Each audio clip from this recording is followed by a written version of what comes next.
건강을 위해 매일 먹던 음식이 오히려 몸을 힘들게 만들고 있다면 어떨까요? 아침마다 마시던 과일 주스, 다이어트를 위해 선택한 저지방 요구르트, 현미밥과 잡곡밥, 공복에 마시는 레몬물, 이 모든 것이 건강을 위한 선택이었습니다. 방송에서도 주변 사람들도 모두 좋다고 했으니까요. 하지만 이상하게도 건강식을 먹을수록 쉽게 피곤해지고 체중은 오히려 늘어나고 혈당 수치는 불안정해지는 경우가 있습니다. 이건 의지의 문제가 아닙니다. 잘못 먹어서도 아닙니다. 다만 우리가 건강하다고 배운 음식들이 실제로 우리 몸속에서 어떻게 작동하는지 제대로 알지 못했을 뿐입니다. 이 영상은 건강 상식을 부정하기 위한 것이 아닙니다. 다만 좋은 의도로 시작된 건강식이 왜 때로는 예상과 다른 결과를 가져오는지 그 이유를 차분히 이해해 보려는 시간입니다. 그리고 무엇보다 어떻게 하면 이 음식들을 조금 더 현명하게 먹을 수 있는지 함께 생각해 보겠습니다. 첫 번째, 과일 주스. 왜 건강식이라고 믿게 되었을까? 과일은 건강합니다. 비타민도 풍부하고 섬유질도 들어있고 자연이 준 선물입니다. 그래서 많은 분들이 아침마다 오렌지 2~3개를 짜서 마시거나 바나나와 사과를 갈아 스무디로 만듭니다. 과일을 그대로 먹기 힘들 때 주스로 만들면 간편하고 흡수도 빠를 거라고 생각합니다. 특히 아침 식사 대용으로 많이 선택하죠. 실제로 몸에서 일어나는 일. 하지만 과일을 갈아서 마시는 순간 한 가지 중요한 것이 사라집니다. 바로 섬유질의 구조입니다. 과일을 통째로 먹으면 섬유질이 당분의 흡수를 천천히 만들어줍니다. 마치 문 앞에 보안 요원이 서 있는 것처럼 당이 혈관으로 들어가는 속도를 조절해줍니다. 그런데 갈아서 마시면 섬유질은 남아있어도 그 구조가 무너집니다. 당분은 빠르게 흡수되고 혈당이 급격히 올라갑니다. 그러면 췌장에서 인슐린이 대량으로 분비됩니다. 문제는 그 다음입니다. 혈당이 빠르게 내려가면서 30분에서 1시간 뒤 다시 배가 고파집니다. 심지어 주스를 마시기 전보다 더 심하게 허기를 느낄 수 있습니다. 오렌지 1개를 먹으면 배가 어느 정도 차지만 오렌지 3개를 짜서 마시면 금방 배가 고픕니다. 같은 양의 과일인데 결과는 정반대입니다. 특히 주의가 필요한 경우, 혈당 관리가 필요한 분들, 체중 감량을 목표로 하는 분들, 그리고 공복에 주스를 마시는 습관이 있는 분들은 더욱 조심해야 합니다. 공복일 때 과일 주스를 마시면 혈당 변동폭이 더 커집니다. 그리고 이런 패턴이 반복되면 몸은 점점 인슐린에 둔감해질 수 있습니다. 현실적인 대안. 과일 주스를 완전히 끊을 필요는 없습니다. 다만 방법을 조금 바꿔보는 겁니다. 첫째, 주스보다는 과일을 통째로 먹는 게 좋습니다. 씹는 과정 자체가 포만감을 높여줍니다. 둘째, 꼭 주스를 마시고 싶다면 식사 후에 마시거나 견과류나 단백질 음식과 함께 드세요. 혈당 상승 속도가 훨씬 완만해집니다. 셋째, 주스의 양을 줄이세요. 오렌지 3개가 아니라 1개 반 정도만 짜서 물과 섞어 마시는 것도 방법입니다. 두 번째, 저지방 식품. 왜 건강식이라고 믿게 되었을까? 1980년대부터 지방은 나쁘다는 메시지가 퍼졌습니다. 지방이 살을 찌게 하고 심장병을 일으킨다는 연구들이 발표되었죠. 그래서 사람들은 저지방 우유, 저지방 요구르트, 저지방 샐러드 드레싱을 선택하기 시작했습니다.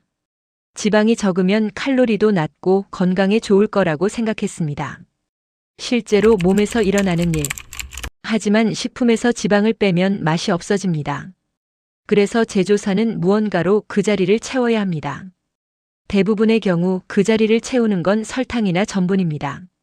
저지방 요구르트 1개에 들어있는 설탕량은 때로는 일반 요구르트보다 더 많습니다. 저지방 샐러드 드레싱도 마찬가지입니다. 지방 대신 당분이 들어갑니다. 더 큰 문제는 지방이 주는 포만감이 사라진다는 겁니다. 지방은 소화가 천천히 되면서 오래 배부른 느낌을 줍니다. 하지만 저지방 식품은 금방 소화되고 다시 배가 고파집니다. 결과적으로 저지방 음식을 먹어도 더 많이 먹게 되고 총 칼로리는 오히려 늘어날 수 있습니다. 특히 주의가 필요한 경우, 당뇨나 대사증후군이 있는 분들, 다이어트 중인 분들이 특히 조심해야 합니다. 저지방이라는 표시만 믿고 먹다가 오히려 혈당 조절이 어려워지는 경우가 많습니다. 현실적인 대안. 지방을 두려워할 필요는 없습니다. 중요한 건 어떤 지방을 먹느냐입니다. 트랜스 지방이나 과도한 포화 지방은 피해야 하지만 올리브유, 견과류, 생선에 들어있는 지방은 오히려 몸에 좋습니다. 일반 우유와 저지방 우유 중 고민된다면 차라리 일반 우유를 조금 덜 마시는 게 나을 수 있습니다. 요구르트를 고를 땐 저지방이라는 표시보다 무가당 또는 설탕 함량을 먼저 확인하세요. 그리고 플레인 요구르트에 신선한 과일을 직접 넣어 먹는 것도 좋은 방법입니다. 세 번째, 현미 잡곡밥. 왜 건강식이라고 믿게 되었을까? 흰쌀밥은 몸에 안 좋고 현미나 잡곡이 좋다는 말 많이 들어보셨을 겁니다. 현미는 도정을 덜 해서 영양소가 많이 남아있고 식이섬유도 풍부하다고 알려져 있습니다. 그래서 많은 분들이 흰쌀밥을 끊고 현미밥이나 오곡밥, 15곡밥으로 바꿨습니다. 건강을 위한 선택이었습니다. 실제로 몸에서 일어나는 일. 현미와 잡곡이 나쁜 건 아닙니다. 다만 모든 사람에게 맞는 건 아닙니다. 첫째, 소화 문제입니다. 현미는 질기고 거칠어서 소화력이 약한 분들에게는 부담이 될 수 있습니다. 특히 중장년 이후 소화 효소 분비가 줄어든 상태라면 현미를 먹고 나서 속이 더부룩하거나 가스가 차는 경우가 생깁니다. 둘째, 잡곡밥의 경우 어떤 곡물이 들어가느냐에 따라 혈당 반응이 달라집니다. 현미는 괜찮지만 찹쌀, 차조, 수수 같은 곡물은 오히려 혈당을 빠르게 올릴 수 있습니다. 또한 억지로 잘 씹지 않은 현미를 삼키면 섬유질의 이점은 사라지고 소화 부담만 남게 됩니다. 특히 주의가 필요한 경우.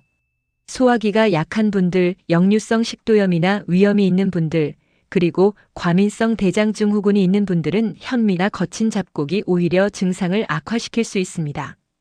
현실적인 대안. 현미를 먹겠다는 목표보다 내 몸이 편한 밥을 먹는 게 우선입니다. 만약 현미가 잘 안 맞는다면 흰쌀에 보리나 귀리를 조금만 섞는 방법도 있습니다. 부담은 줄이면서 섬유질은 보충할 수 있습니다. 밥의 종류를 바꾸는 것보다 더 중요한 건 반찬입니다. 밥을 현미로 바꾸는 것보다 채소 반찬을 늘리는 게 혈당 조절에 훨씬 효과적입니다. 그리고 밥을 먹을 때 채소를 먼저 먹고 단백질을 먹고 마지막에 밥을 먹는 순서만 바꿔도 혈당 상승 속도가 달라집니다. 네 번째, 공복 레몬물 꿀물. 왜 건강식이라고 믿게 되었을까? 아침 공복에 따뜻한 레몬물이나 꿀물을 마시면 디톡스가 된다는 이야기 한 번쯤 들어보셨을 겁니다. 레몬은 비타민C가 풍부하고 꿀은 천연 감미료니까 설탕보다 낫다고 생각합니다. 그래서 많은 분들이 아침마다 레몬 반 개를 짜서 따뜻한 물에 타거나 꿀 한 숟가락을 넣어 마십니다. 장 건강에도 좋고 피부에도 좋다고 들었으니까요. 실제로 몸에서 일어나는 일. 레몬물 자체는 나쁘지 않습니다. 다만 공복에 산성이 강한 레몬을 마시면 위벽이 자극받을 수 있습니다. 특히 위산이 많거나 역류성 식도염이 있는 분들은 속이 쓰릴 수 있습니다. 꿀물은 조금 다릅니다. 꿀은 천연이지만 성분의 80% 이상이 당분입니다. 설탕과 구조가 조금 다를 뿐 몸속에서 혈당을 올리는 속도는 비슷합니다. 공복에 꿀물을 마시면 혈당이 빠르게 오르고 인슐린이 분비됩니다. 그러면 오히려 더 빨리 배가 고파지고 아침 식사량이 늘어날 수 있습니다. 디톡스라는 말도 조심해야 합니다. 우리 몸은 간과 신장이 알아서 독소를 걸러냅니다. 특정 음료가 독소를 빼준다는 과학적 근거는 명확하지 않습니다. 특히 주의가 필요한 경우, 위가 약한 분들, 혈당 조절이 필요한 분들, 그리고 체중 감량을 목표로 하는 분들은 공복 꿀물을 피하는 게 좋습니다. 현실적인 대안. 아침에 따뜻한 물을 마시는 것 자체는 좋습니다. 다만 레몬이나 꿀을 넣지 않아도 됩니다. 꼭 맛을 내고 싶다면 레몬 대신 생강 한 조각을 넣거나 꿀 대신 계피 가루를 약간 넣는 방법도 있습니다. 레몬물을 마시고 싶다면 공복이 아니라 식사 후에 마시세요. 위 자극도 줄고 비타민C 흡수에도 문제 없습니다. 그리고 무엇보다 아침 첫 식사로는 물보다 단백질과 지방이 포함된 음식이 더 좋습니다. 달걀, 두부, 견과류 같은 음식이 혈당을 안정시키고 포만감을 오래 유지해줍니다. 5번째, 시리얼 그래놀라. 왜 건강식이라고 믿게 되었을까? 바쁜 아침 우유에 시리얼을 부어 먹거나 그래놀라 한 컵을 먹으면 간편하고 건강할 것 같습니다. 광고에서는 통곡물, 식이섬유, 비타민 강화라고 말합니다. 특히 그래놀라는 견과류와 귀리가 들어있어서 더 건강해 보입니다. 다이어트 식품처럼 느껴지기도 하죠. 실제로 몸에서 일어나는 일. 하지만 시리얼과 그래놀라의 성분표를 보면 설탕 함량이 상당히 높습니다. 심지어 초콜릿 한 조각보다 많은 설탕이 들어있는 경우도 있습니다. 그래놀라는 더 교묘합니다. 건강한 재료들을 설탕 시럽이나 꿀로 코팅해서 구운 겁니다. 맛은 좋지만 한 컵에 들어있는 칼로리와 당분은 생각보다 훨씬 높습니다. 아침 식사로 시리얼을 먹으면 혈당이 급격히 오르고 2~3시간 뒤 다시 급격히 떨어집니다. 그러면 점심 전에 허기가 몰려오고 간식을 찾게 됩니다. 특히 주의가 필요한 경우, 혈당 관리가 필요한 분들, 체중 감량 중인 분들, 그리고 오전에 쉽게 피곤해지는 분들은 시리얼과 그래놀라를 아침 식사로 선택하지 않는 게 좋습니다. 현실적인 대안. 시리얼을 완전히 끊기 어렵다면 무가당 시리얼을 선택하세요. 그리고 우유 대신 무가당 두유나 무가당 그릭 요거트와 먹으면 단백질 섭취도 늘어납니다. 그래놀라는 아침 식사가 아니라 간식처럼 소량만 먹는 게 낫습니다. 한 줌 정도만 플레인 요구르트 위에 뿌려 먹으면 괜찮습니다. 아침 식사로 가장 좋은 건 단백질과 지방이 충분히 들어있는 음식입니다. 달걀 프라이, 두부 조림, 견과류 한 줌, 아보카도 이런 음식들이 혈당을 안정시키고 오전 내내 활력을 유지하게 해줍니다. 지금까지 5가지 건강식의 함정을 살펴봤습니다. 중요한 건 이 음식들이 나쁘다는 게 아닙니다. 다만 우리가 생각했던 것과 몸의 반응이 다를 수 있다는 겁니다. 진짜 건강식의 기준은 간단합니다. 첫째, 먹고 나서 2~3시간 동안 배가 고프지 않은 음식. 둘째, 먹고 나서 졸리거나 무기력해지지 않는 음식. 셋째, 매일 먹어도 몸이 편한 음식. 음식의 이름이나 광고 문구가 아니라 내 몸의 반응을 기준으로 삼아야 합니다. 혈당을 안정시키려면 단백질과 지방, 그리고 섬유질이 균형 있게 들어간 식사가 필요합니다. 탄수화물만 먹거나 과일만 먹거나 저지방만 고집하면 오히려 몸이 힘들어집니다. 건강식은 복잡하지 않습니다. 가공을 덜 거친 자연식품, 다양한 색깔의 채소, 적당한 단백질, 그리고 좋은 지방. 이것이 전부입니다. 건강 정보는 너무 많고 때로는 서로 모순됩니다. 어제는 좋다던 음식이 오늘은 나쁘다고 하고 전문가마다 말이 다릅니다. 혼란스러운 게 당연합니다.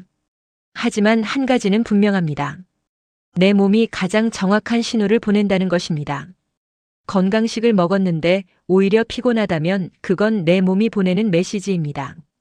다이어트 식품을 먹었는데 더 배가 고프다면 그것도 신호입니다. 음식을 고를 때 광고나 유행보다 내 몸의 반응을 먼저 살펴보세요. 덜 속아도 건강은 충분히 지킬 수 있습니다.